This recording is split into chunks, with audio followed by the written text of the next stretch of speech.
bir neçə müddətdir könlüm sənə həsrətdir. Səndən nə soraq var, nə də bir səs. Məndən nə itirdin ki, bir vaxtı demirdin ki, sənsiz nəfəs alsam ölərəm bəs. Heç bir yada saldınmı, neynir xəbər aldınmı, illər boyu dərd verdiyin insan. Görsən tanımarsan ki, ölmüş yaşamırsan ki, bir vaxt var sən gördüyün insan. Sənsiz bu həyat boşdur, səndən yaşamaq xoşdur.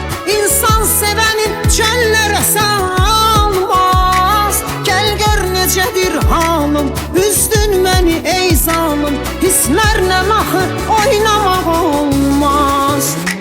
Sənsiz bu həyat boşdur, səndən yaşamaq xoşdur. İnsan sevənin çöllərə salmaz.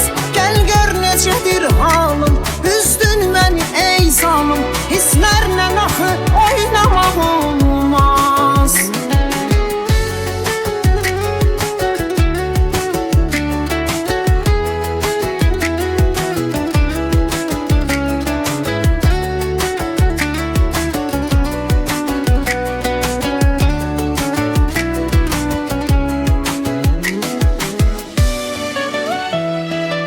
Aranjman Ferit Zirve. Eşkin dedim ölmezdi, hiç ağlıma gelmezdi. Bu eşk yaşamırmış hiç o vaxtdan.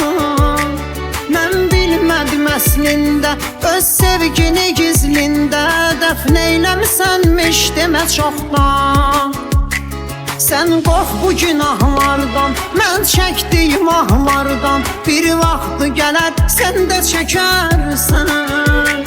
Təkdən had alıb səndə, bəlk zərbə alıb səndə, öz gözlərinin yaşını tökərsən. Sənsiz bu həyat boşdur, səndən yaşamaq xoşdur.